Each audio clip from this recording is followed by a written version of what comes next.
রিজিক বৃদ্ধির জন্য কিছু আমল আছে, তার মধ্যে শ্রেষ্ঠ আমল হচ্ছে নামাজ, এর সাথে চাশতের নামাজ পড়া। চাশত মানে সালাতুদ দুহা, এর আগে ইশরাকের নামাজ আছে। রিজিক বৃদ্ধির জন্য আত্মীয়তার সম্পর্ক বজায় রাখতে হয়, আত্মীয়তার সম্পর্ক বজায় রাখলে রিজিক প্রশস্ত হবে। বেশি বেশি যে আল্লাহ জিকির করে এবং কোরআন তেলাওয়াত করে তার রিজিক বাড়ে আলহামদুলিল্লাহ, এবং যে আল্লাহর রাস্তায় খরচ করে তার রিজিক বাড়ে ইনশাআল্লাহ। এই রিজিক বাড়ার কিছু পলিসি আছে।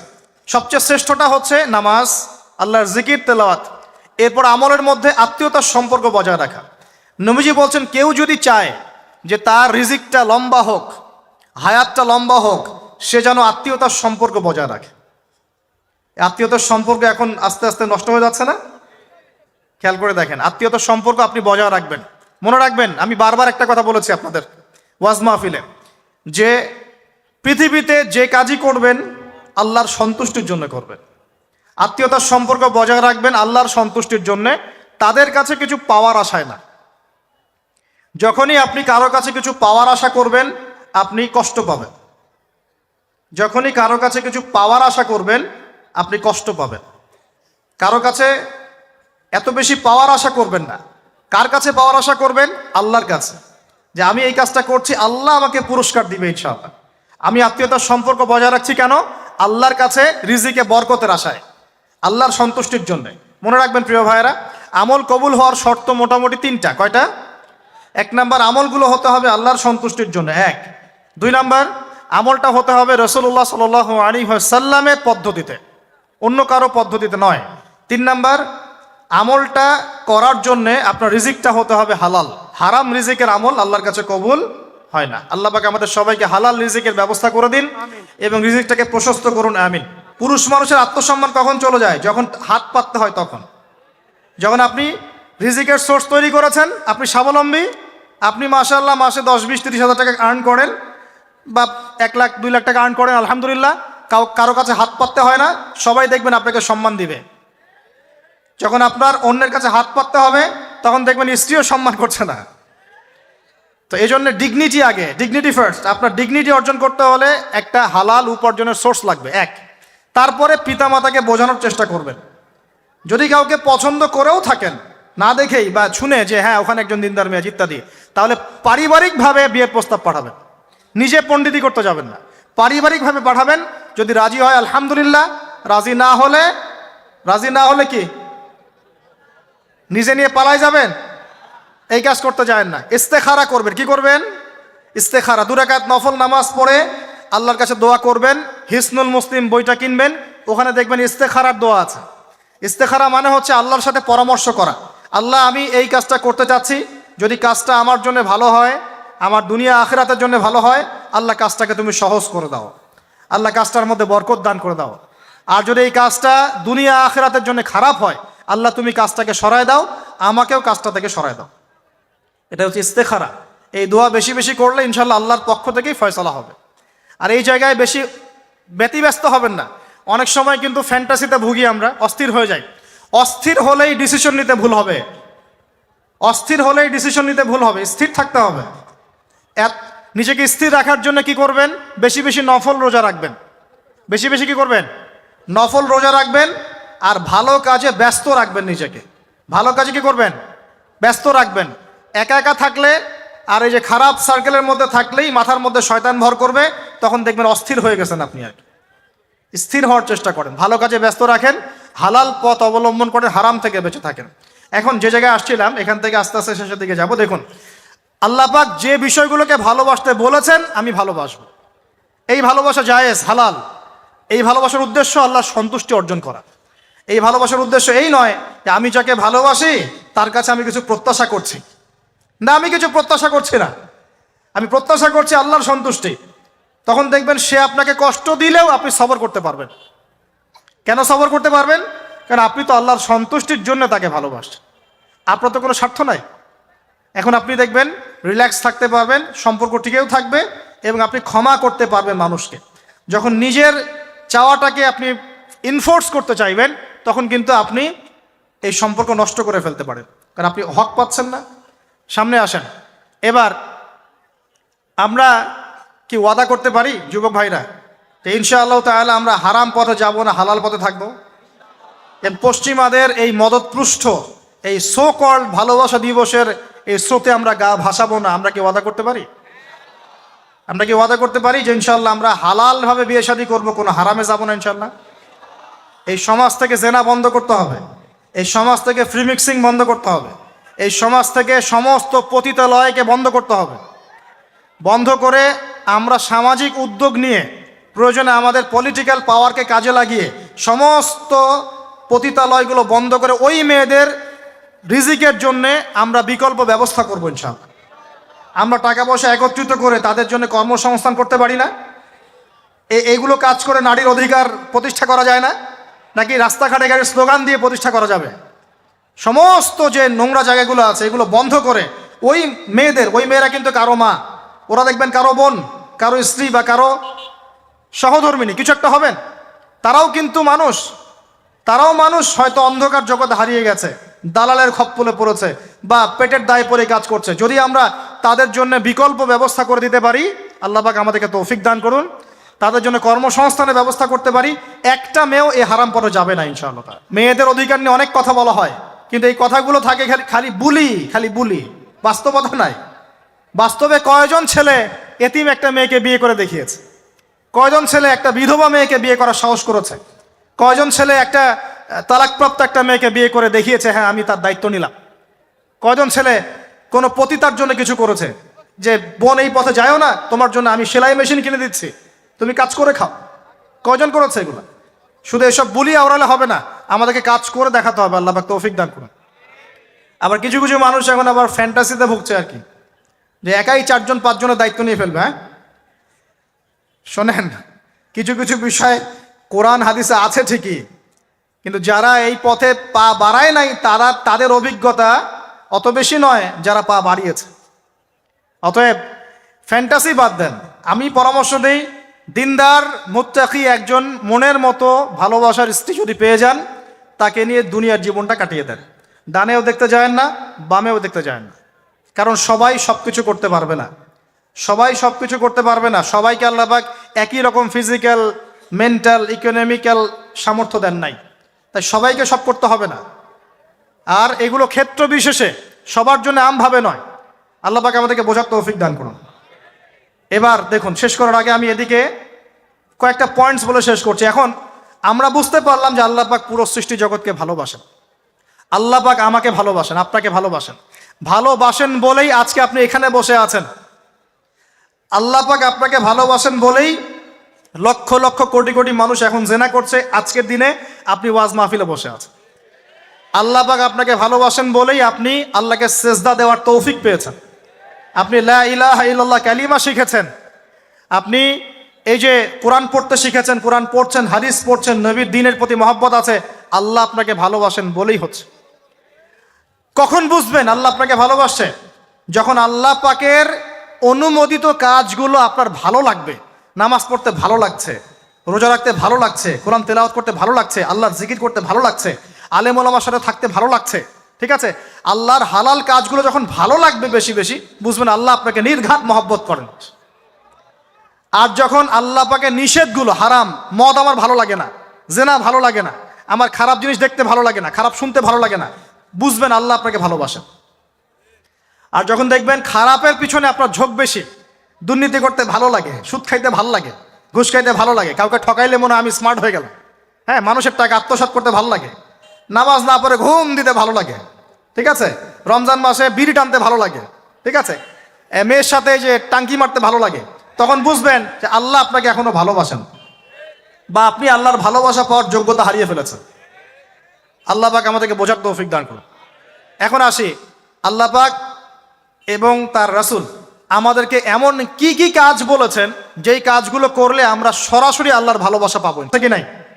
আমি অল্প কয়েকটা কাজ বলে শেষ করছি। এক নাম্বার, আল্লাহ এবং তার রাসূল আমাদেরকে জানিয়েছেন আমরা যদি তাওহীদের উপর থাকতে পারি, একত্ববাদ, লা ইলাহা ইল্লাল্লাহ, আল্লাহর ভালোবাসা পাবো ইনশাআল্লাহ। যে ব্যক্তি শিরকের পাপে লিপ্ত আছে সে আল্লাহর ভালোবাসা পাবে না যতক্ষণ না সে তওবা করে ফিরে আসছে। অতএব আল্লাহর ভালোবাসা পাওয়ার জন্য 1 নম্বর কাজ কি ভাই? আল্লাহর তাওহীদের কালিমা লা ইলাহা ইল্লাল্লাহ এর উপর থাকা, শিরক বাদ দেওয়া। শিরক সম্পর্কে জানার জন্য একটা বই পড়েন, কিতাবুত তাওহীদ। কি নাম বললাম? কিতাবুত তাওহীদ। একটাই পড়েন, দেখবেন ইনশাআল্লাহ শিরক কাকে বলে, কত প্রকার, কি কি, কোন কোন কাজ করলে শিরক হয়, সব জানতে পারবেন ইনশাআল্লাহ। এই বইটা একটু কঠিন, এই বইটার ব্যাখ্যা বের হয়েছে, ব্যাখ্যা যুক্ত বই কিনবেন এবং যেগুলো বুঝবেন না ওলামায়ে কেরামকে জিজ্ঞাসা করবেন, কারণ সবগুলো কিন্তু বুঝতে পারবেন। এক নম্বর। দুই, নবী সাল্লাল্লাহু আলাইহি ওয়াসাল্লামের অনুসরণ করলে আল্লাহ আমাদেরকে ভালোবাসবেন। দলিল, আল্লাহ পাক সূরা আলে ইমরানের মধ্যে বলছেন 31 নম্বর আয়াতে আল্লাহ বলছেন, কুল, হে নবী আপনি বলে দিন, ইন কুনতুম তুহিব্বুনাল্লাহ, তোমরা যদি, হে আদম সন্তান, হে উম্মতে মুহাম্মাদি, তোমরা যদি আল্লাহর ভালোবাসা পেতে চাও, ফাত্তাবিউনি, তোমরা আমাকে অনুসরণ করো। কাকে? আমাকে বলতে কাকে? রাসূলুল্লাহ সাল্লাল্লাহু আলাইহি ওয়াসাল্লামকে। তাহলে কি হবে? ইউহিব্বুকুমুল্লাহ, আল্লাহ পাকও তোমাদেরকে ভালোবাসবেন। বলি সুবহানাল্লাহ। আল্লাহ আমাকে ভালোবাসবেন ইনশাআল্লাহ। আর কি? ইয়াগফির লাকুম যুনুবাকুম, আল্লাহ পাক তোমাদের সমস্ত গুনাহ মাফ করে দিবেন। আল্লাহু গফুর রহিম, আল্লাহ পাক পরম করুণাময়, অসীম দয়ালু। তার মানে আল্লাহকে পাওয়ার, আল্লাহর ভালোবাসা পাওয়ার দুই নাম্বার কি মাধ্যম? নবী সাল্লাল্লাহু আলাইহি ওয়াসাল্লামের সুন্নত অনুযায়ী জীবন গড়া। ভাই শুরু করব কোত্থেকে? শুরু করবেন চেহারা থেকে। কোত্থেকে? চেহারায় দাড়ি ছেড়ে দিব ইনশাআল্লাহ, রাজি আছি তো?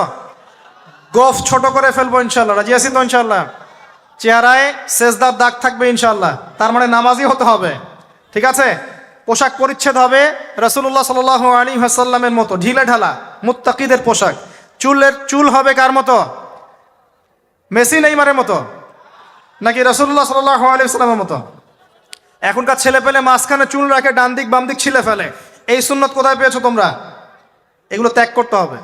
মনে রাখবেন, একটা সুন্নত, নবীর একটা সুন্নতকে যদি ভালোবেসে কি আমল করে, ইনশাআল্লাহ নবীর সুপারিশ পাবে ইনশাআল্লাহ। চাই কি না সুপারিশ? ভালোবেসে আমল করা যায়, এটা আমার নবীর সুন্নত। আমার নবী খেতেন ডান হাত দিয়ে, আমি ডান হাত দিয়ে খাবো। আমার নবী দাড়ি রেখেছেন, আমি তাই রাখবো। আমার নবী মোচ কেটে ফেলতেন, তাই আমি কাটবো। আমার নবী ঢিলে ঢালা পোশাক পছন্দ করতেন, তাই আমি পরবো। আমার নবী রাতে ঘুমানোর সময় এই আমলগুলো করতেন, তাই আমি করব। আমার নবী এইভাবে ওযু করতেন, এইভাবে করব। আমার নবী এইভাবে ইস্তেঞ্জা করতেন, পেশাব পায়খানা করতেন, ওইভাবে করব। এই যে এখনকার ইংলিশ টয়লেট, এই ইংলিশ টয়লেটে বসে নবীর মতো ইস্তেঞ্জা করা যায় না। যাবে? ওলামায়ে কেরামকে জিজ্ঞাসা করেন, নবী সাল্লাল্লাহু আলাইহি ওয়াসাল্লাম বাম পায়ে ভর দিয়ে ইস্তেঞ্জা করতেন। কোন পায়ে? এখন বসেন ইংলিশের উপরে, বাম পায়ে কেমনে বসবেন? সম্ভব? ওই যে আমি বলি, এটা মজা করে বলি, কষ্ট থেকেও বলি, একদম বৈশ্বিক পলিটিক্যাল সিস্টেম থেকে শুরু করে বাথরুমের টয়লেট পর্যন্ত সব কিছুই চলছে পশ্চিমা আদর্শ। এখন সব কিছু, এভরিথিং এভরিথিং, একদম বাথরুমের কমোড পর্যন্ত। এখন তো কমোডও উঠাই দিয়েছে, এখন সামনে একটা বালতি রেখে দেয় গামলার মতো, এখানেই পেশাব করতে হয়। দেখেন নাই মনে হয় আপনারা, দেখবেন অচিরে এগুলো আসতেছে সামনে, দাঁড়ায় দাঁড়ায় বসার কোনো সুযোগ নাই। আর সবগুলো মাপ সমান। কারো হাইট যদি 6 ফুট, কারো 5 ফুট হয়, তখন কি হবে? অ্যাডজাস্ট করতে হবে ধরে ধরে তখন, নাকি? যুবকরা বুঝতে পারছে, তখন কাউকে লম্বা হতে হবে, কাউকে খাটো হতে হবে, মাপ তো সমান। আর সবার মাপ যদি সমান না হয়, এখন কি হবে? আল্লাহ পাক বোঝার তৌফিক দান করুন। এগুলো শয়তানি না বলেন? শয়তানি না বলেন? বসে ইস্তেঞ্জা করতে হয় না? বসে ইস্তেঞ্জা না, এই পেশাবের ছিটা ফোটার কারণে কবরে আযাব হয় না? আপনারা হাদিসে জানেন না? নবীজি একটা কবরের পাশ দিয়ে যাচ্ছেন, তিনি থেমে গেলেন, থেমে গিয়ে বলছেন, এই কবর দুটোতে আযাব হচ্ছে। কি হচ্ছে? কবরের আযাব। তিনি জানলেন কেমন করে? আল্লাহ পাক তাকে জানিয়েছে, আল্লাহ পাক তাকে খবর দিয়েছেন, এই কবর দুটো কি হচ্ছে? আযাব। নবীজি বলছেন, এই কবর দুটোতে বড় কোনো পাপের কারণে আযাব হচ্ছে না। সাহাবীরা বলছেন, তাহলে কি কারণে হচ্ছে ইয়া রাসূলুল্লাহ? তিনি বলছেন, একজন পেশাব পায়খানা করে, পেশাব করে, স্পেশালি পেশাব করে এই ছিটা ফোটা থেকে সে সতর্ক থাকতো না। পেশাব করে, ওই যে বলেন আমাদের ছেলেরা, প্যান্ট খারাপ ভাই, নামাজে যেতে পারবো না। নামাজে ডাকলে বলে, ভাই প্যান্ট নষ্ট।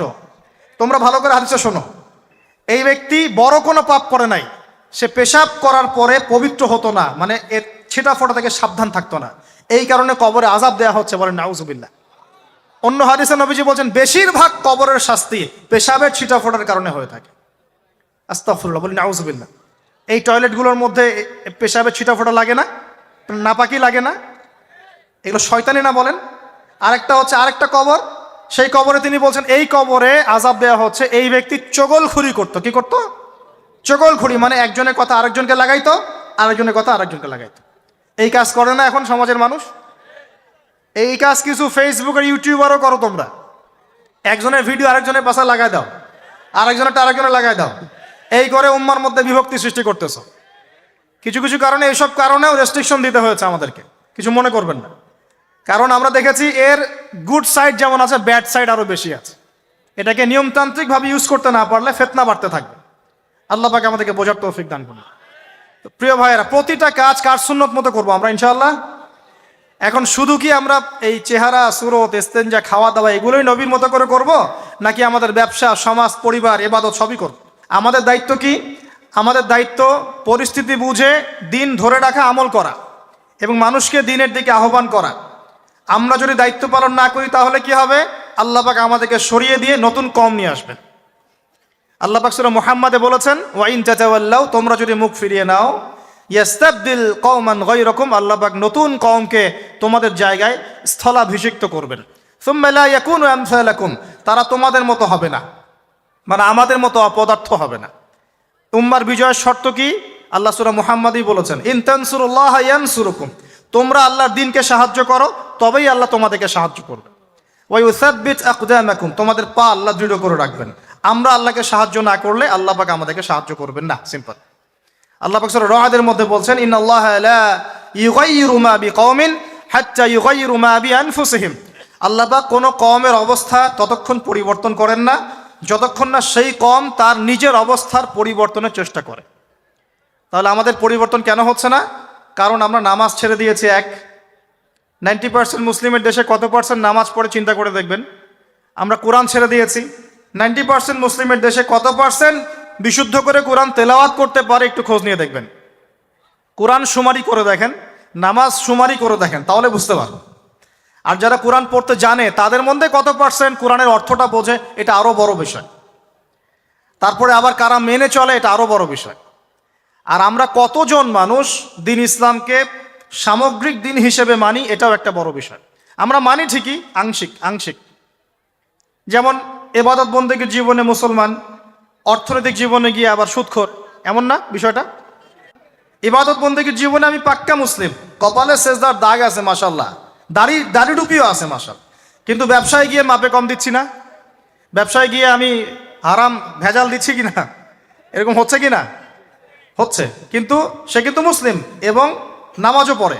তা আমাদের সমস্যা ভাই এখানেই। এখন এই সমস্যাটা সলভ করলে ইনশাল্লাহ সব সমস্যা সলভ হয়ে যাবে ইনশাল্লাহ। সমস্যাটা কি? আমরা ইসলামটাকে আংশিকভাবে মানি, পরিপূর্ণ জীবনে ইসলাম বাস্তবায়ন করতে পারছি না। আমি আপনি হয়তো কেউই পারছি না। ফখর করলে বলার নাই যে আমি খুব পারছি, আসলে আমিও পারছি না। কারণ এই যুগে এটা পারাটা খুব ডিফিকাল্ট। এই যুগে পারাটা কি খুবই কঠিন, কিন্তু এটাই তো এই যুগের চ্যালেঞ্জ। নবীজি বলেছেন, তোমাদের সামনে এমন যুগ আসছে যে যুগে ঈমান ধরে রাখাটা হাতের মধ্যে আগুন ধরে রাখার মতো হবে।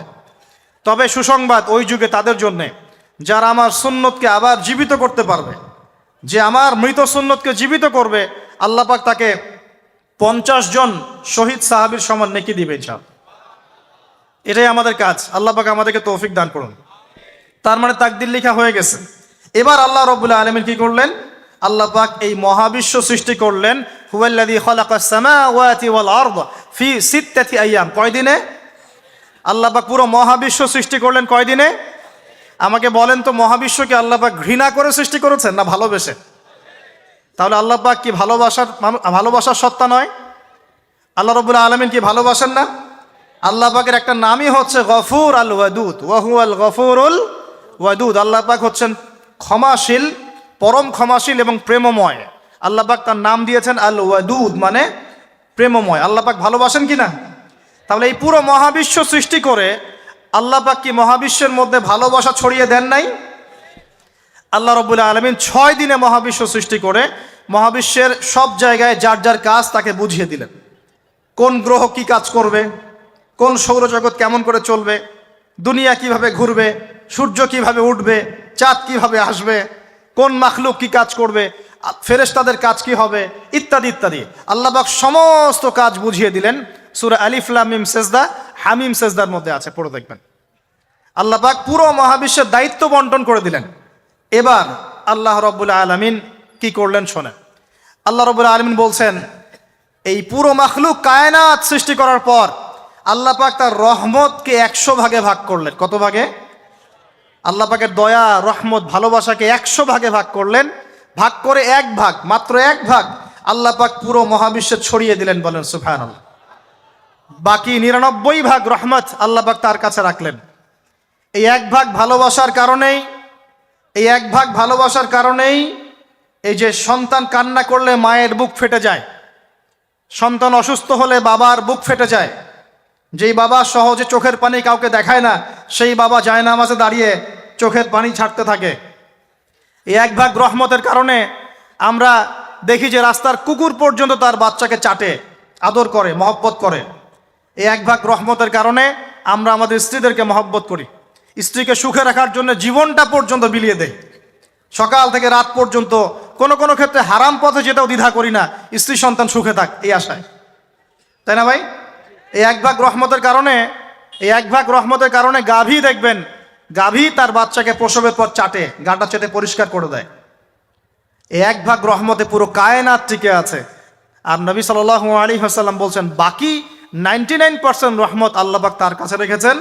এই রহমত এবং ভালোবাসা দিয়ে আল্লাহ পাক কিয়ামতের মাঠে মানুষকে মাফ করবে ইনশাআল্লাহ। তার মানে বলেন আল্লাহু আকবার। তার মানে আমরা আশা করতে পারি ইনশাআল্লাহ তাআলা আমরা আল্লাহর জান্নাত পাবো ইনশাআল্লাহ। পাবো কি না? শুধু একটা কাজ যদি উম্মত করতে পারে জান্নাত পাবে। বলে দিব কোনটা? অনেক কাজই আছে, কিন্তু স্পেশাল একটা কাজ, একটা। আল্লাহ রাব্বুল আলামিন মেরাজের রাতে তার নবীকে উঠিয়ে নিয়েছিলেন, উঠিয়ে নিয়ে কাছে নিয়ে আসছেন, একদম কাছে, আর যে আরশের কাছাকাছি। নবী সাল্লাল্লাহু আলাইহি ওয়াসাল্লাম বলছেন ওই সময় তার উপর 3টা স্পেশাল ওহী করা হয়েছে। কয়টা? 3টা। একটা হচ্ছে 50 ওয়াক্ত নামাজ। কত ওয়াক্ত? এটা কমতে কমতে কমতে কত ওয়াক্ত হয়েছে? 5। 5কেও কমানোর জন্য কোন নবী বলছিলেন? মুসা আলাইহিস সালাম বলছেন 5ও পারবে না, কমাই নিয়ে আসেন। 5ও যে পারবে না, মুসা আলাইহিস সালাম কেমন করে জানলেন? তার উম্মত 2 ওয়াক্ত নামাজ ফরজ। কয় ওয়াক্ত নামাজ ফরজ ছিল? ওই 2 ওয়াক্ত তার আদায় করতে পারে নাই। এই অভিজ্ঞতা থেকে তিনি বলেছেন যে আপনার উম্মত 5 ওয়াক্ত পারবে না। সত্যি না মিথ্যা কথাটা? আসলেই কি উম্মত 5 ওয়াক্ত নামাজ পড়তে পারছে? আচ্ছা, যাই হোক, আল্লাহ পাক আমাদেরকে পড়ার তৌফিক দান করুন। দ্বিতীয় ওহী হচ্ছে সূরা বাকারার শেষের 3টা আয়াত। কয় আয়াত?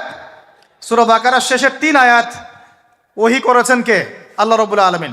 কোন ব্যক্তি যদি রাতের বেলা সূরা বাকারার শেষের 3টা আয়াত পড়ে সারা রাত ইবাদত করার নেকি পাবে ইনশাআল্লাহ। আর 3 নাম্বারটা হচ্ছে স্পেশাল, সেটা হচ্ছে আল্লাহ পাক বলেছেন, হে মুহাম্মদ সাল্লাল্লাহু আলাইহি ওয়াসাল্লাম, বলেন সাল্লাল্লাহু আলাইহি ওয়াসাল্লাম, তোমার উম্মতের কোনো ব্যক্তি যদি আসমান জমিনের সমান গুনাহ নিয়ে আমার সামনে দাঁড়ায়, আসমান জমিন সমান গুনাহ নিয়ে আমার সামনে দাঁড়ায়, কিন্তু আমার সাথে শিরকের পাপ নাই, আমার সাথে কোনো শিরকের পাপ করে নাই, ইনশাআল্লাহ আমি আল্লাহ তার সামনে আসমান জমিন সমান ক্ষমা নিয়ে হাজির হব ইনশাআল্লাহ। তার মানে আমরা যদি ইনশাআল্লাহ তাআলা শিরকের পাপ থেকে দূরে থাকতে পারি, ইনশাআল্লাহ আশা করা যায় আমরা আল্লাহর সন্তুষ্টি পাবো ইনশাআল্লাহ।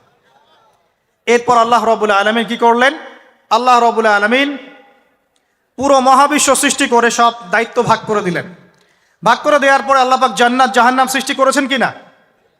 আচ্ছা, জান্নাত এবং জাহান্নাম কার কার জন্য সৃষ্টি করেছেন বলেন? জিন আর মানুষ। আচ্ছা, এখন জান্নাতের চেয়ে কি শান্তির কোনো জায়গা আছে? আচ্ছা, এই জান্নাত কার জন্য সৃষ্টি করেছেন? জিন আর মানুষ। আচ্ছা, তাহলে আল্লাহ পাক মানব জাতিকে ভালোবাসেন কিনা? ভালোবাসেন কিনা? আপনি যখন কাউকে ভালোবাসবেন তাকে সবচেয়ে সুন্দর গিফট দিতে চাইবেন কিনা? তার জন্য সবচেয়ে ভালোটা কিনতে চাইবেন কিনা? আল্লাহ পাক জান্নাত তৈরি করেছেন কাদের জন্য? আমাদের জন্য। তার মানে আল্লাহ পাক আমাদেরকে ভালোবাসেন কিনা? অবশ্যই বাসেন। আল্লাহ রাব্বুল আলামিন জাহান্নামও তো সৃষ্টি করেছেন। এখন যদি বলি যে তাহলে আল্লাহ পাক কি আমাদেরকে ভালোবাসেন না, জাহান্নামে কিভাবে দিবেন? উত্তরটা কি হবে তাহলে? উত্তর হচ্ছে এই যে যদি আল্লাহ না করুক কোনো ব্যক্তি জাহান্নামে যায়, তাহলে বুঝতে হবে সেই ব্যক্তি জাহান্নামে যাওয়ার যোগ্য ছিল বলেই জাহান্নামে গিয়েছে। কথা কি বুঝতে পারছেন?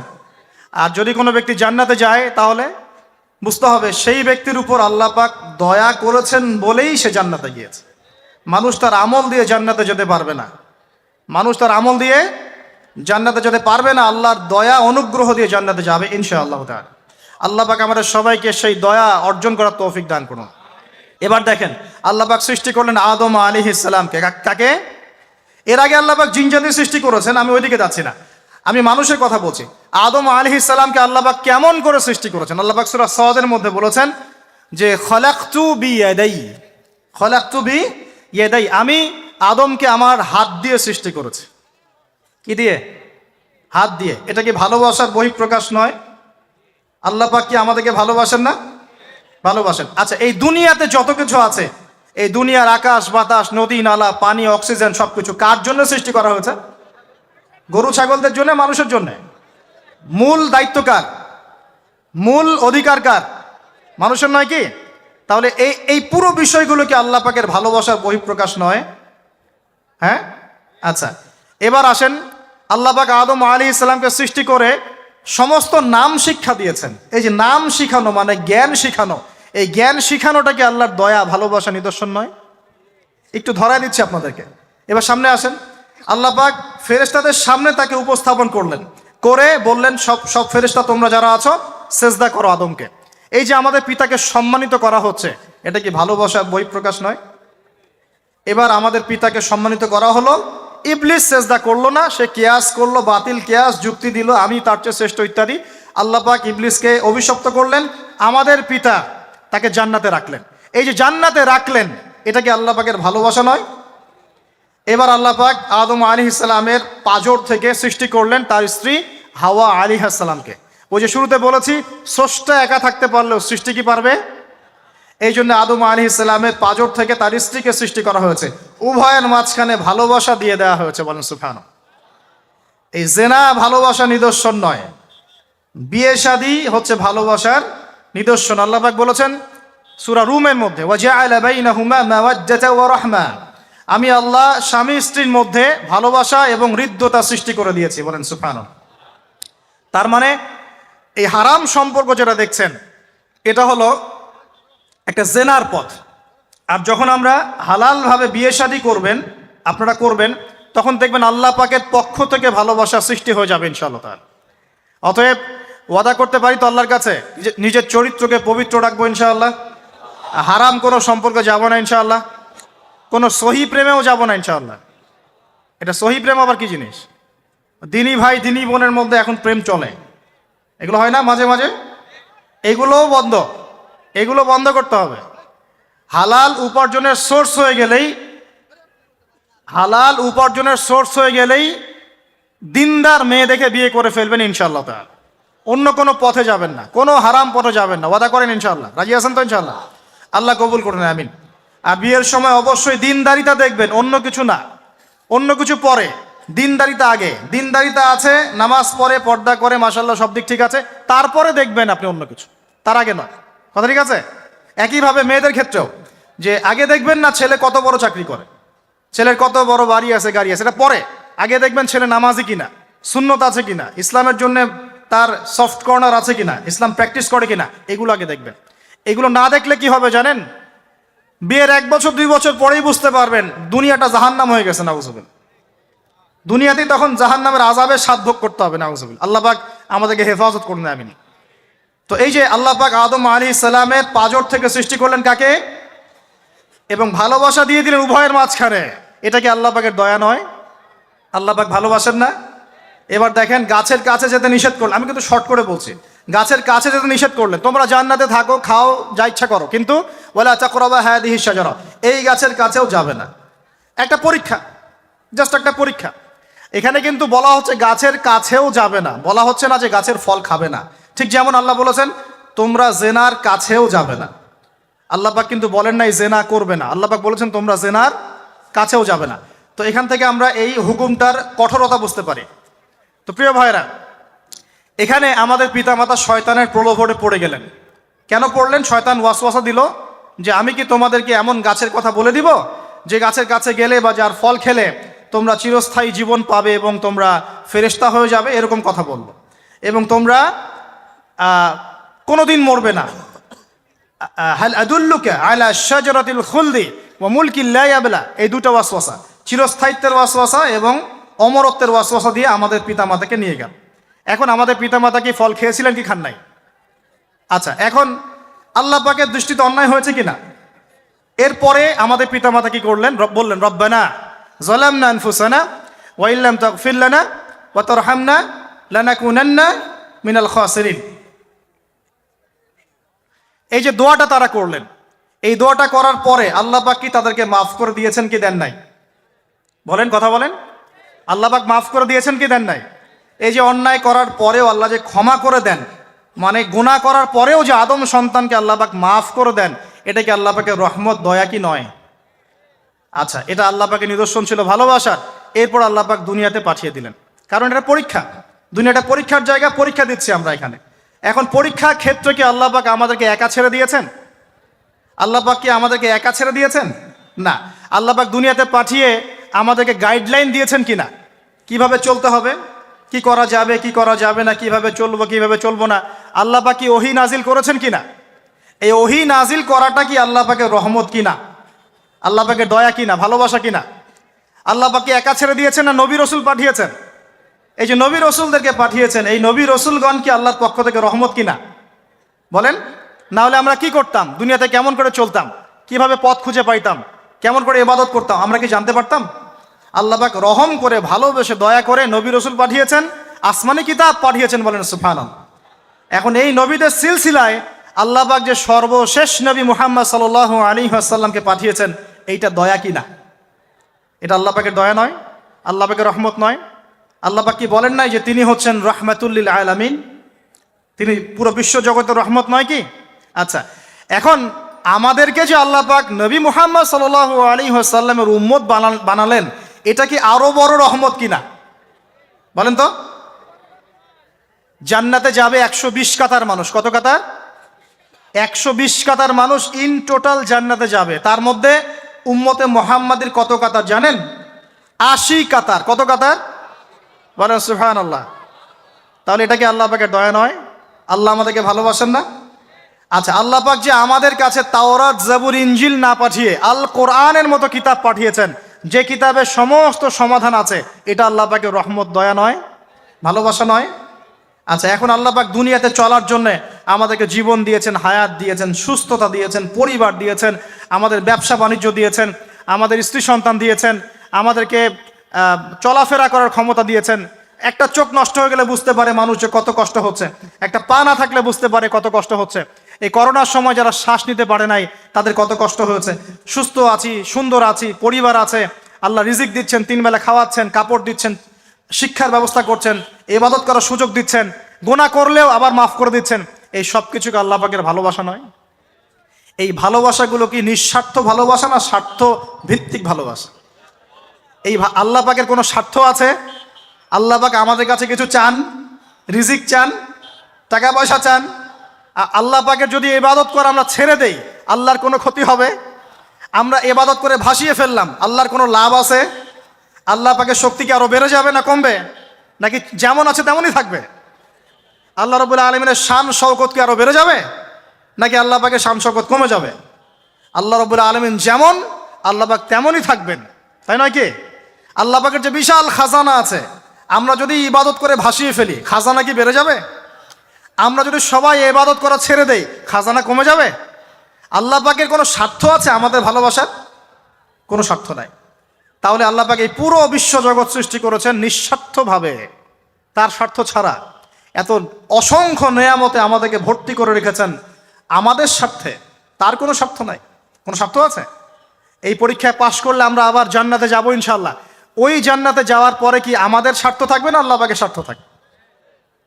সুবহানাল্লাহ। এই এতটুকু যদি বুঝতে পারি, আল্লাহ পাক একমাত্র সত্তা যিনি আমাদেরকে প্রকৃত অর্থে ভালোবাসেন। বাকি যত কিছু আছে আমাদের চারপাশে, এই ভালোবাসাগুলোর পিছনে একটা একটা স্বার্থ থাকে। কথা বুঝতে পারছেন না মনে হয়? সন্তানকে অনেক ভালোবাসেন, বুঝলাম, পিতামাতা, কিন্তু এই সন্তান যদি আপনার মনের মতো করে না চলে, একসময় কিন্তু আপনিও সন্তানের উপর রুষ্ট হবেন না? স্ত্রীর জন্য এত কিছু করছেন, দেখবেন কোনো একদিন আপনি করতে পারলেন না, দেখবেন সেদিনই আপনাকে একদম ধুয়ে রেখে দিল একেবারে। এমন হয় কি না? তা আমাদের ভালোবাসাগুলোর পিছনে কোনো কোনো স্বার্থ থাকে কি না? আর এই যে জেনা চলছে, এই জেনার মধ্যে মূল স্বার্থটা কি? যৌনতা। মূল স্বার্থ কি? ছেলেও চায় মেয়েকে ভোগ করতে, মেয়েও চায় ছেলেকে ভোগ করতে, এবং বলে না না এটা পবিত্র ভালোবাসা, আমরা বিয়ে করার জন্যই জেনা করেছি, নাউজুবিল্লাহ। তাই না? বলে না আমরা তো বিয়ে করব, সমস্যা কি? তো ফ্রি মিক্সিং করলে কি সমস্যা? তাহলে বিয়ে যদি করবা তাহলে মেলামেশা বিয়ের পরেই করো, ব্যাস নিঃস্বার্থ প্রমাণ হবে। বিয়ে যদি করার উদ্দেশ্য থাকে তাহলে বিয়ের আগে আর দেখা সাক্ষাৎ করো না, কথাবার্তা বলো না, একবার বিয়ে করো তারপরে করো, তখন দেখবেন না না এটাতে রাজি না, তার মানে স্বার্থ এখানে আছে। তাহলে নিঃস্বার্থভাবে কে আমাদেরকে ভালোবাসে? অতএব প্রিয় ভাইয়েরা এবং বোনেরা যারা শুনছেন লেকচার, নিঃস্বার্থভাবে যে সত্তা আমাদেরকে ভালোবাসেন সেই সত্তাকে ভালোবাসতে শিখুন। আল্লাহ পাক তৌফিক দান করুন। এখন আল্লাহ পাক আমাদেরকে কিছু কিছু ক্ষেত্রে ভালোবাসতে বলেছেন, যেমন আল্লাহ পাক তার দিনকে ভালোবাসতে বলেছেন, আল্লাহ পাক তার নবীকে ভালোবাসতে বলেছেন, আল্লাহ পাক আমাদের পিতামাতাকে ভালোবাসতে বলেছেন, আল্লাহ পাক আত্মীয়তার সম্পর্ক রক্ষা করতে বলেছেন, আল্লাহ পাক রক্তের সম্পর্ক বজায় রাখতে বলেছেন, আল্লাহ পাক স্ত্রী সন্তানকেও ভালোবাসতে বলেছেন। আল্লাহ পাক কিন্তু তার রাস্তায় জানমাল ব্যয় করে আল্লাহর পথে দাওয়াত এবং জিহাদ করতে বলেছেন। এখন এগুলো আল্লাহ বলেছেন বলে আমরা করব, আল্লাহ পাক ভালোবাসতে বলেছেন বলে আমি ভালোবাসবো, কিন্তু উদ্দেশ্য হবে আল্লাহর সন্তুষ্টি অর্জন করা। আমি কেন আমার মাকে ভালোবাসি? বিকজ আমার মায়ের পায়ের নিচে আমার জান্নাত, আল্লাহ ভালোবাসতে বলেছেন তাই বাসি। আমি কেন বাবাকে ভালোবাসি? আল্লাহ ভালোবাসতে বলেছেন তাই ভালোবাসি। আমি কেন আমার স্ত্রীকে ভালোবাসবো? কারণ আল্লাহ পাক ভালোবাসতে বলেছেন তাই বাসবো। আমি কেন আমার সন্তানকে ভালোবাসবো? আল্লাহ পাক বলেছেন নেককার সন্তান আমার জন্য ওসিলা হবে, এজন্য ভালোবাসবো। আল্লাহ পাক আমাকে বলেছেন নবীকে ভালোবাসতে, আমি নবীকে ভালোবাসবো। আল্লাহ পাক যে বিষয়গুলোকে ভালোবাসতে বলেছেন আমরা অবশ্যই ভালোবাসবো ইনশাআল্লাহ। কিন্তু আল্লাহ পাক কি আমাকে হারাম এই 14ই ফেব্রুয়ারির এই ভ্যালেন্টাইন্স ডেকে ভালোবাসতে বলেছেন? আল্লাহ পাক জেনা করতে বলেছেন? এই ফ্রি মিক্সিং করতে বলেছেন? আল্লাহ পাক পতিতালয় রাত কাটাতে বলেছে? গার্লফ্রেন্ডকে ফুল দিতে বলেছে? আল্লাহ রাব্বুল আলামিন কি বলেছে বিয়ের আগে শারীরিক সম্পর্ক করো? আল্লাহ পাক বলেছে যে আজকে সকালে সম্পর্ক করো, কালকে ব্রেকআপ, তারপর আরেকটা মেয়ের সাথে, তারপর আরেকটা ছেলের সাথে? আল্লাহ পাক ফোনে ফোনে এসব প্রেম করতে বলেছে? আল্লাহ পাক এগুলো হারাম করেছেন, বাস আমি করব না, সিম্পল। নিজের প্রবৃত্তি অনেক কিছু চাইবে, নিজের প্রবৃত্তিকে আল্লাহর সামনে আত্মসমর্পণ করার নাম হচ্ছে ইসলাম। মন যাচাই তা করা যাবে না। কেন? কারণ আমি কারাগারের জীবনে বসে আছি, কারাগারের মধ্যে মন যাচাই তাই করা যাবে না। এই কাজগুলো কখন করব? আমি বিয়ে শাদী করার পরে করব। বিয়ে শাদী করবেন, আপনি স্ত্রীকে নিয়ে ঘোরেন, স্ত্রীকে নিয়ে আল্লাহর সৃষ্টি দেখেন, স্ত্রীকে নিয়ে আপনি বাইকে ঘোরেন, রিক্সায় ঘোরেন, চটপটি খান, ফুচকা খান, আইসক্রিম খান, কোনো সমস্যা নাই। এবার তো যুবকরা বলবো যে ভাই বিয়ে শাদী তো দেয় না, কি করব?